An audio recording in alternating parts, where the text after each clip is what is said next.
This summer, I'll be moving out. Finally. And it's all thanks to my grade 9 project. It's exciting to finally be able to have my own freedom and not spend every waking minute with my family. I love them, but I also value my personal space too. The move isn't too far because I will only be relocating into my backyard. Within the next month, I'll be living in my newly redesigned Boler trailer. Hi, my name is Beck Morrissette, and welcome to my Masterworks, House on Wheels, the process of restoring a Boler trailer. So, why did I choose to restore a trailer for my Masterworks? I've certainly not been interested in trailer restoration my entire life. To be honest, I went back and forth so many times on ideas that by the time grade 8 came around, grade 8 ended, I was feeling a little lost as to what to pursue. So I broke it down into things I've always had interest in. I've always been very interested in physical hands-on projects and fixing up things to make them better than before. Living in my house on Bowen, I've helped build everything from counters to garden boxes. I'm also a type of person who will redesign my bedroom every few months, doing this to maximize space, but also to try out different designs. Focusing on my interest in physical projects and interior design had significantly narrowed down the scope of options for my Masterworks. However, landing on a Boler restoration project was not actually my first idea in this genre. Being a very ambitious person, my first thought was to buy a van and turn it into a mobile home. This idea seemed great at first until I realized it could cost over $30,000. I knew that I would be funding this project, so it was clearly not an option. So I started looking for projects with the same idea, but within my price range. In this regard, Bolers were definitely the best option. I'm familiar with these as my family already owns one, and the fact that they fit all of my criteria made this the perfect choice. I spent $5,000 to buy a trailer needing work, found a really nice guy to drive it from Invermere to Bowen, and decided to make it my Masterworks. In this presentation, I will explain my process, successes, and challenges I faced when rebuilding and remodeling a Boler trailer. So, what exactly is a Boler? The Boler trailer has been around for a very long time. The original Canadian-built Boler molded fiberglass trailer was introduced in 1968. The design offered a simple and lightweight family travel trailer. Made by joining two molded fiberglass halves, a top and bottom, this created a watertight and extremely durable shell. The Boler trailers were famously known as egg on wheels. Originally manufactured in Winnipeg, approximately 10,000 units were sold. They were only sold and manufactured between 1968 and 1988. The trailer design itself is credited with providing inspiration for other manufacturers to create almost identical builds. Inside the Boler, there's a double bed against the rear that can also be converted into a table and seat up to 4 people. On the left side, there's a kitchen setup with a stove and a sink with a fridge underneath. Additionally, there is upper shelving above the appliances. Across from the kitchen, there's a tall cupboard that stretches from the floor to the ceiling. Shelves can be added or clothing can be hung inside, functioning as a closet. Finally, at the front of the trailer, there's a couch that can also be used as a bed, with 1 or 2 bunks for smaller people. Underneath the couch and the bed, there's additional storage within the fiberglass pieces. As you can see on the table, these are the general specs of a classic 13-foot Boler. Anyone over 6 feet will have to bend over slightly, and the beds will be uncomfortable to anyone who is over 6.5 feet. A man named Olecko was the inventor of the Boler. Even though he did many things, the love of his life was always design. He had a background living with his father, who had spent time fixing and building tractors. At a young age, Olecko built a working go-kart using scrap metal and scavenged parts. He worked for free in the fiberglass industry, so he could learn how to work with the material. Before designing trailers, he would make slingshots in his tiny basement, which ended up selling all over the world, advertised in hunting magazines. They were called Boler slingshots. So now that we all understand what Bolers are, I'll explain what I wanted this project to look like. Last summer, I wrote a list of necessities that I knew had to be included in the final product. Firstly, a sink and a stove for all of my cooking needs. Next, I wanted to make sure that I could sleep and seat at least 3 people.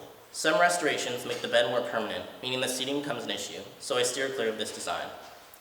My third must-have was to have good lighting, and this was very important to me because at nighttime I wanted something other than just a lantern. And finally, the most important thing of all, keeping everything lightweight, anything from cabinet covers to flooring. Now, I'll take everyone through the process of my restoration project. There were a lot of ups and downs with a whole lot of grunt work. Originally, I thought that there were only 2 main steps, emptying and taking apart everything, and then rebuilding everything. What I didn't know was how many steps were within those and how long everything would take. Thanks to some hiccups in my ear, one sec, like breaking my hand or being sick for the last week in bed, I do not have a fully finished and restored Boler. However, that was never my full intention.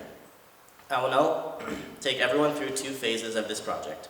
The first being everything I have done, and the second being what comes next. So here's phase 1, everything that I have done so far. The first major step I took was emptying my trailer. The best way to start a restoration project is with a blank canvas. The previous owners had given me a lot of camping gear and old parts that I either stored to use at a later time or gave away. In a restoration project, as many of the original trailer parts as possible should be kept to be reused or to help with updates. For example, keeping the cushions, because the new ones will need to be cut to the same size as the old ones, so it will be impractical to just throw them away. Even if they cannot be reused, they should be kept as templates for new ones. I'll now play a time lapse of me emptying out most of the Boler.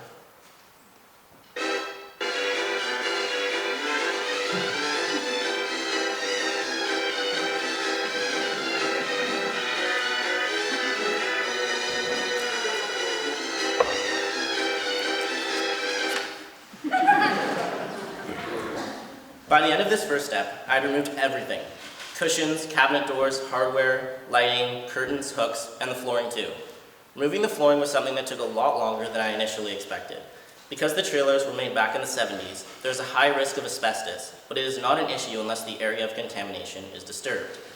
I wanted to make sure it was removed safely, so my external advisor, Mike Shannon, used his safety equipment and tools to remove it. After everything was emptied, it was much easier to find potential problems. The next step of restoration was to prep and paint the interior. This included both fiberglass and the insulate. There are 5 fiberglass components that needed to be painted: the couch piece, the kitchen piece, the closet piece, and 2 table seat pieces. Additionally, there are 2 small support pieces on the front and rear walls to rest the table and bunk bed against.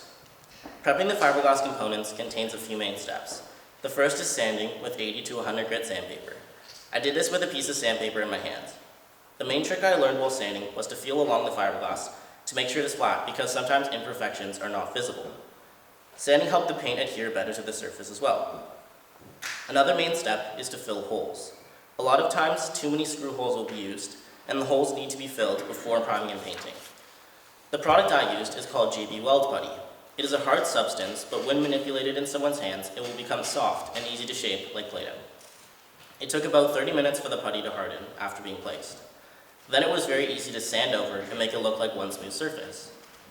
The final step to take after sanding and filling holes is cleaning. I started by using Spray 9, a very basic cleaner, to wipe down all the surfaces. And afterwards I used a degreaser to wipe everything off that would be left on the surface, like dust or even fingerprints. After prepping the fiberglass, I began prepping the insulate. The insulate is the insulation and the walls of the trailer. It is a special material that is said to be used in spaceships and is incredibly rare. Restoring and using the original insulate was very important to me. The prepping consisted of 2 main steps: filling seams and cleaning. In the areas where the seams of the insulate met, there are seams covering them. These seams look awful when painted over, so I started by removing them. I used a hairdryer to heat the glue underneath and then pull them away. After they are gone, there's a gap left between the pieces. I used caulking to fill them. It took many layers of applying and using a chopstick to flatten down the caulking. For the final layer, I used a sponge to add texture and help it match the insulate. There were also a few places on the insulate where mold was growing, so I used a mold deterrent to clean up those areas before painting. I also used a quick dry cement in some of the areas where the insulate was falling away from the fiberglass shell. The final step before painting was to go over the insulate with Spray 9, followed by an ammonia and water mixture.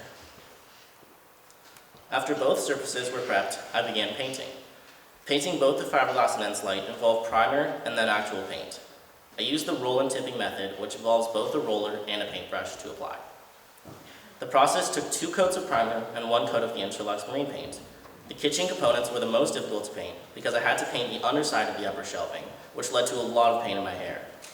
All of the coats went on very smoothly, and here's a short video on the fiberglass being painted and how it looks. The first coat of primer on some of the fiberglass pieces, and this is how it's looking so far. All the fiberglass pieces light, so here it is painted. And this side. And over here.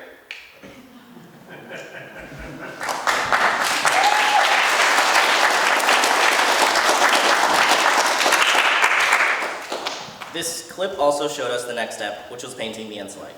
Using a latex paint is best because the surface film allows any moisture trapped behind it to pass through the surface.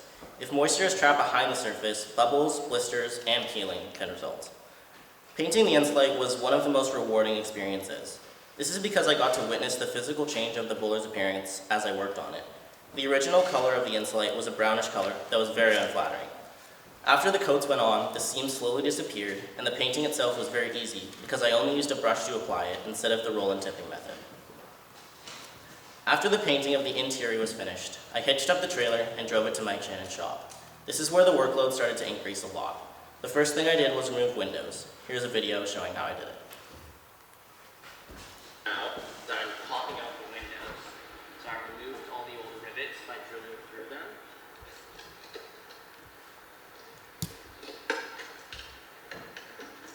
And there we go. So that was the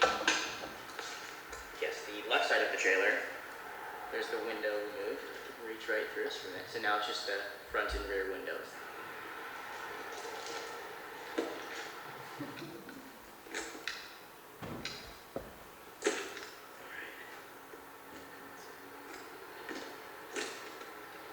Boom. Now it's the last window. The jalousie windows, or side windows, were secured through rivets, which took a long time to drill through. Then at the end, I used a flathead screwdriver to pry the windows away because it was still connected through butyl tape. I also removed the ceiling vent and belly band the same way. For the front and rear windows, all I had to do was pry and pull away the black seals around them. After that, just a bit of pushing and pulling got them up. The plexiglass windows I saved as templates for buying new ones, but my next step was to clean the aluminum windows. My mom, Aunt, and I briefly cleaned the windows up with soapy water and a cloth in preparation for bringing back their shine. There are two methods we used to make them shinier. The first was using a Dremel to work off the layers of rust and dirt, and the second was using an AutoSol product. It took a lot of scrubbing and work, but the windows were brought back to their former glory. When removing the windows, I also removed things like taillights and rivets, so that the next step would be easier. Sanding the exterior of the trailer is the biggest job overall, or at least it takes the most amount of time. A lot of times, people buy Bolers and just paint over top, but that leads to paint chipping very quickly. I made sure to sand all the way down to the gel coat before painting. The top half was easy to sand until I came to the roof, which requires a lot of reaching. When sanding the bottom half, the visual change was incredible to see. I never knew that the original color of the trailer was yellow until this stage. I sanded from green to blue to yellow. The process of sanding took over 30 hours with only myself working with one electric sander. Sanding the body of the trailer is not the only sanding needed to be done. Over time, the frame will rust and deteriorate. To prepare the frame, a form of sandblasting is used to ensure the surface is ready to be painted. I used a pressure washer and tiny shards of glass to clean the frame and bring it down to its original form. During the time I spent working on the exterior, I was also working on finishing touches for the interior, one of them being cabinetry. I originally thought that I could reuse the cabinet covers, but after a couple attempts, I gave up and moved to building new ones.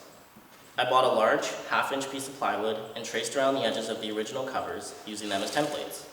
Then, with the help of Easton, I used a skill saw to cut out the cabinets. While using the tools at IPS, I also cut a new table with a skill saw and jigsaw.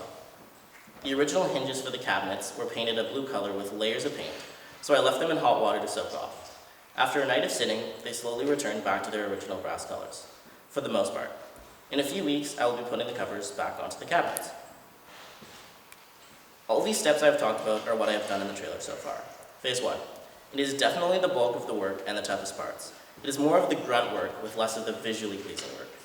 Phase 2 consists of the next steps I need to do in the next month or so. Exterior painting of a Boler seems to be a fairly straightforward task to complete. Originally, I thought that I could just use the same type of paint on the interior fiberglass. However, my advisor Mike Shannon advised me to use better paint supplies for a quality, long-lasting finish.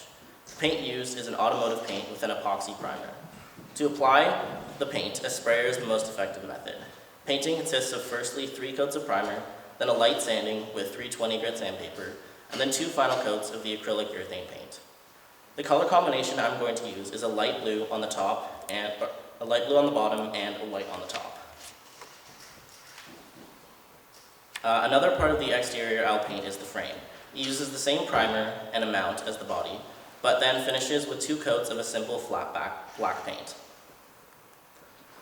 Another step I will be working on is installing flooring. Vinyl flooring is the best type of flooring to use in a bowler. It is lightweight, which is perfect because the trailer needs to be as light as possible. The flooring will not warp when the trailer is bouncing, and variations in temperature don't affect it either. Installing the flooring is supposed to be straightforward, but will require very specific cuts. Finally, I'll be adding a working electrical system and running water. I'm excited to work on these soon because there are so many options. For the electrical, I could use solar, battery, or plug-in. There are other design decisions that need to be made, like adding a kitchen backsplash, couch cushions, curtains, customized storage, and even some unique final touches. If people would like to follow along on the journey, my trailer has an Instagram account called Bex_Boler, so you can follow this account if you want updates on how the progress is going. 9 months ago, I started this project without knowing much about bowlers and certainly no idea how to restore one. This is a short clip showing me first buying it and sitting in the trailer. I just bought a trailer, 1973 13-foot bowler, not this one, but my own. It was $5,000 and I think I'm going to make it my Masterworks project. Hopefully this will now cut to a clip of me in my new trailer. It actually happened. I'm here in my new trailer and let's get this thing started. The product I have now is currently parked in the bus shed in the upper parking lot outside. After the question period, I want to invite everyone to take a look at the work I've completed so far. Overall, this project was an adventure. A crazy adventure with many highs and a ton of lows to go along with them. But by overcoming challenges, I learned skills that will last me a lifetime. When beginning this project, the only tools I felt fully confident using was a drill, hammer, and a saw. I didn't even know what a rivet was or how there are an infinite amount of options in paint colors. This experience taught me how to problem solve in ways I never even thought about. For example, I now know how to remove and install rivets, and I can definitely say I'm well versed in a lot more power tools. My biggest takeaway from this process is that everything takes a lot longer than you think. Every single thing. Anything from removing windows to just cleaning insulate. Originally, I thought that I could sand the exterior of my trailer over a single weekend. That would only have been possible if I sanded for over 30 hours straight with basically no breaks. Painting the interior took double the amount of time I thought it would, or even buying things took more research than I expected to be needed. I now understand the importance of overestimating the time the task will take. It needs to be completed. Now that this year-long project has come to an end, I know how to prep and restore a bowler trailer for the most part, and this has been an incredible learning experience for me, because not only do I have a lot of lessons to take away, but I also know the things I would do differently if I were to do this again. All in all, I will consider this project to be a great success and one of the most challenging yet rewarding projects I've ever taken on. I would like to thank everyone who helped make my project possible. My mom, who put in countless hours of research and investing her time and some money into the project. My internal advisor, Adrian, for keeping me on track and helping edit my paper many times. Both my external advisors, big thank you to Mike Shannon for lending me tools and letting me work on the project in his shop, as well as Mike Benson. He really helped spark my interest in trailer work. A special thanks to Ian Giles, the founder of Bowler.ca and Boler Expert. Without his expertise, none of this would have been possible. And finally, a big thank you to all of you for listening to my Masterworks.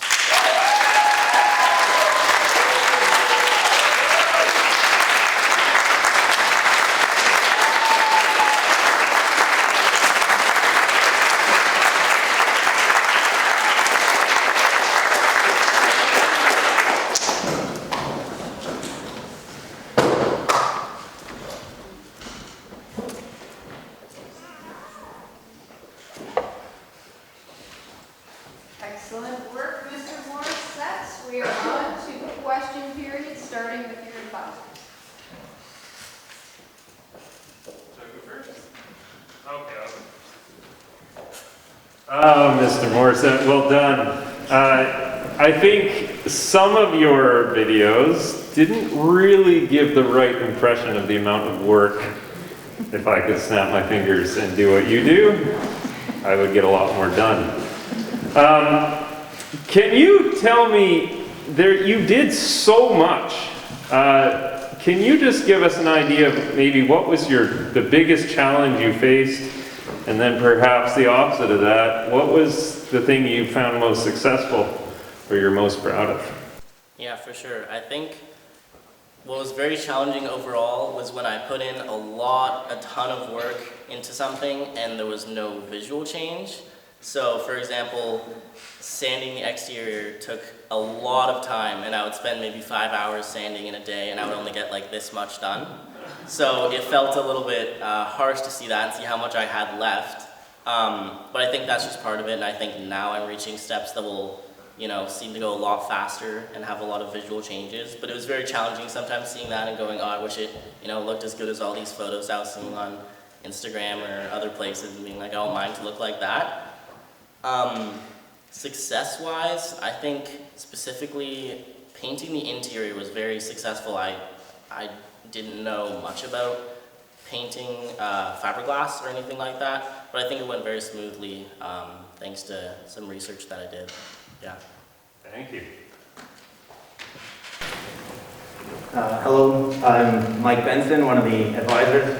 Beck chose me, I think, because I was currently struggling through an Airstream restoration, and I can really relate to a lot of the challenges he had, time spent on the exterior. I also, when doing my project, found an online community, and I know that Beck also found a community of Boler enthusiasts and experts, and I'm just wondering, how are you planning to continue to participate in that community and contribute back to the Boler community that helped you out? Yeah, it was crazy when my mom first mentioned a Facebook group. I was like, Facebook's for old people, I don't want to do that. But I was very surprised by the amount of people doing the exact same thing as me at the same time, or who have already done it and really want to help. So there's Boler.ca, which is a website and also a Facebook group of like a couple thousand people, I think, and it's amazing. I would put up a little posting saying, I'm on this step, what should I do? And people would respond and comment really quickly and say it's a great project, and try and help out as much as I can. But now as I continue, I just want to do the same, because that's where I would say 90% of my research came from, because I would look through other people doing the exact same thing I did, and it would give me, inspiration and hope for the future, seeing that other people were doing the same. So I would try and give back by, once I'm finished this project, showing all these photos of what I've done. If people have questions, I would love to, answer them or say what I did or what I would do differently for the people who don't know yet. And throughout the whole thing, I have been, or more, my mom has been posting updates of kind of what I'm doing, which is very helpful. And same thing with Instagram page, I have that up so people can follow along if they'd like. Yeah. My name is Mike Shannon. I'm not a Boler expert, but I'm a boat guy. I work on a lot of fiberglass, and that relates to a lot of this Boler project.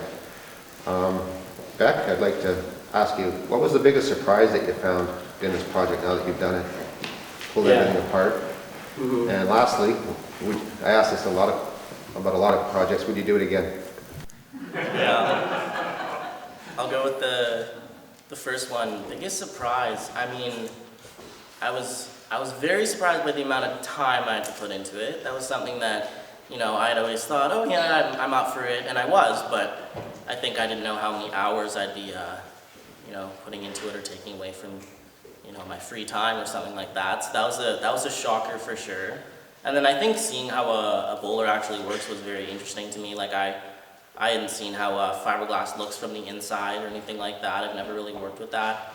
So it was just a good surprise to see how something like that works. And I've had a Boler before, and we've camped in it, and I never really knew how they were built or anything like that. So I definitely enjoyed that. In terms of whether I do it again, I would do a similar project for sure. As I said, I was, ambitiously thinking of a van or something like that at the beginning.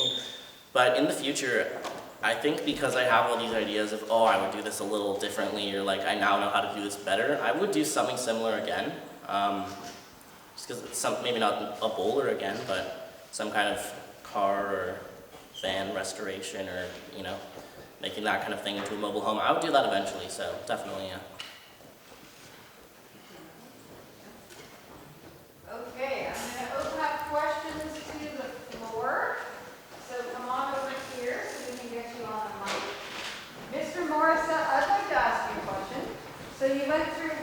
few layers of paint Yes. to find the original, which for your egg on wheels was yellow and white.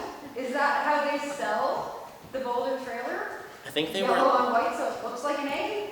I think they were sold in a variety of colors. I didn't even know that yellow. I think on the license it said it was like a gray originally. So it was a huge shocker to see that. I remember one day just Mike Shannon just took the sander to it like lightly and did one patch, and I was like, "What? It's yellow? I never knew that." But I think they were sold in a bunch of different colors. Wonderful job, Mr. Morrissette. I'm wondering, once you get your driver's license, if you do, if you decide to take your bowler on a trip, where would be the first place you would go? Ooh, that's a great question. I definitely would. Where would I take it? I'd like to take it all over, assuming I still have it when I get my driver's license. I enjoy, we went camping once around Alice Lake and stuff like that, so taking it there, taking it up the Sunshine Coast would be really cool. But I'm also very excited to live in my backyard with it. I think that's the short-term plan.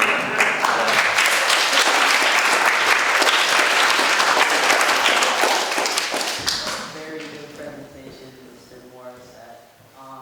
What are your long-term plans with your Boler once you finish? Long term, I have thought about this. There's a couple of different options. I will obviously live in it for a bit, but I have put in a lot of money into it, and I'm hoping to get, some of that maybe back, because that was a large investment from my part. So I think the plan either is to rent it out for people to use, it's like an Airbnb kind of thing, or eventually sell it, because the resale for bowlers right now, they're very limited, has gone up like 2 or 3 times more.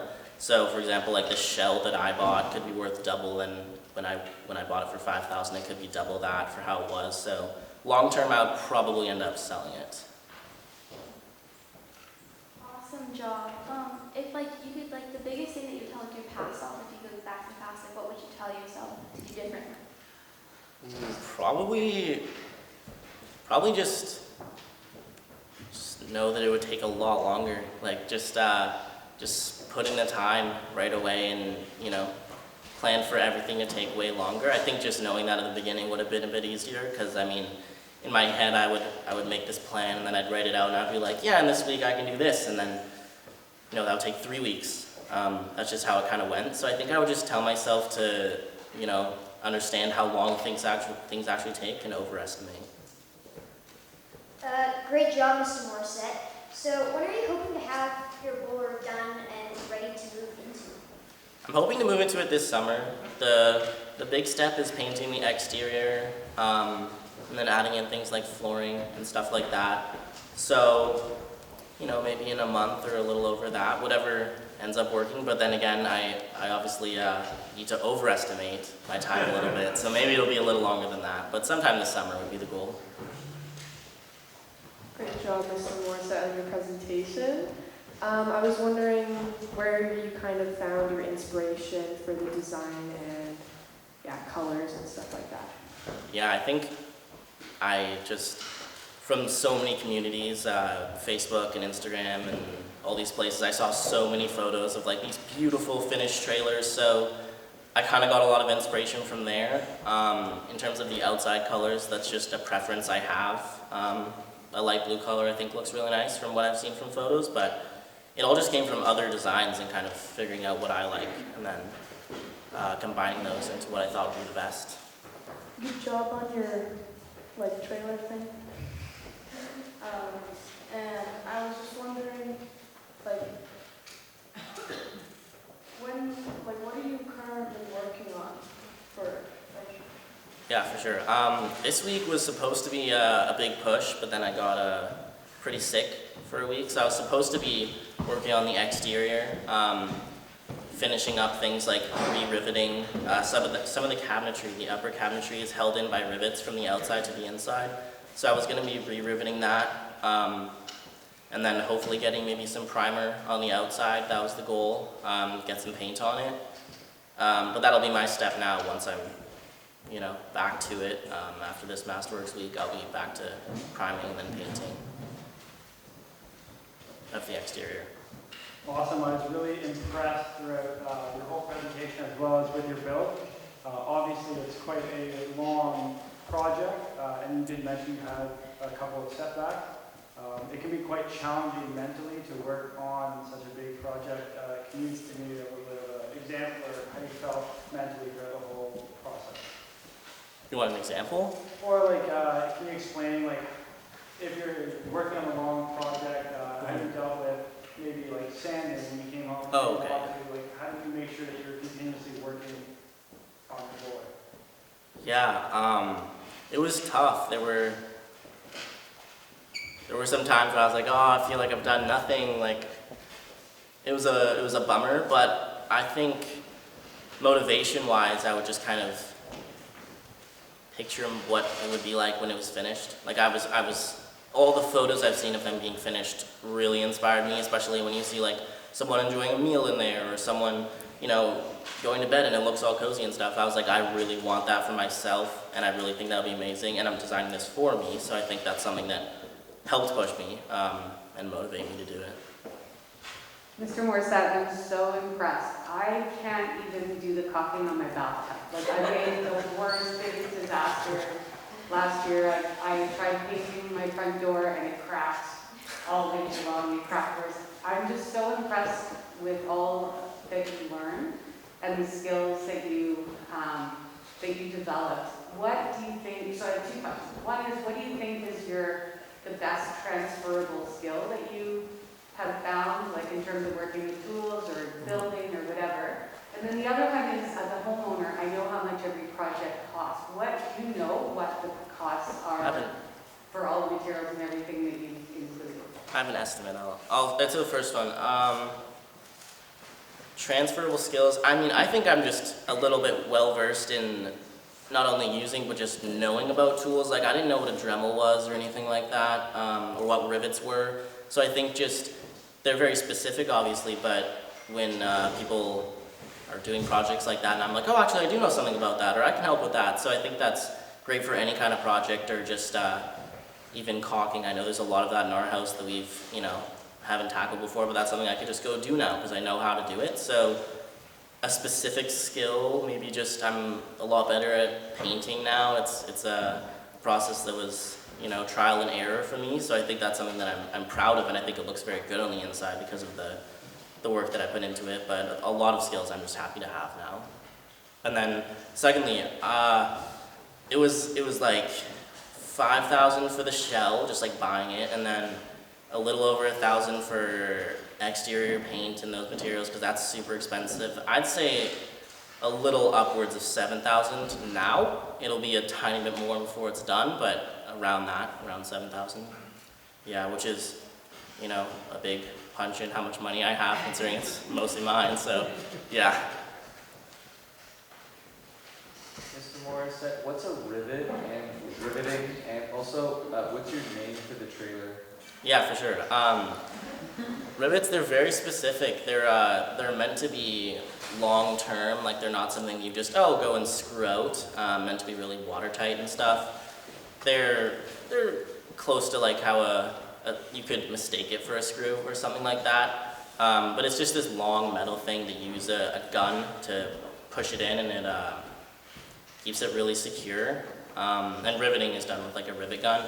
For me, what I've done so far is just removing rivets, which is a pain because you have to take a drill bit and just drill right through it to pop the inside, and that is a painful process. It takes a long time to get out just one rivet. I've spent like 10 minutes trying to get one out when there's like 200 covering the exterior that was taken out. So that's the background work, which was tough.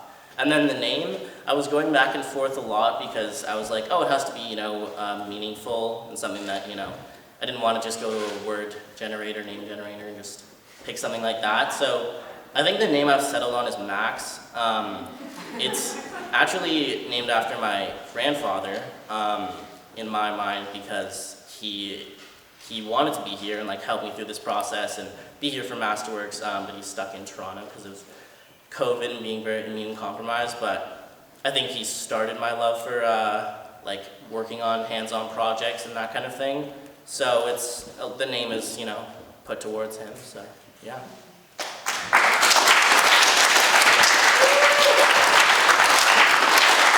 Thank you very much. I'm going to let your mom ask one more question, and then we're going to go see your trailer. So everyone else who has questions. Thank you. Congratulations, Mr. Morrissette. It's been amazing to watch your learning through this.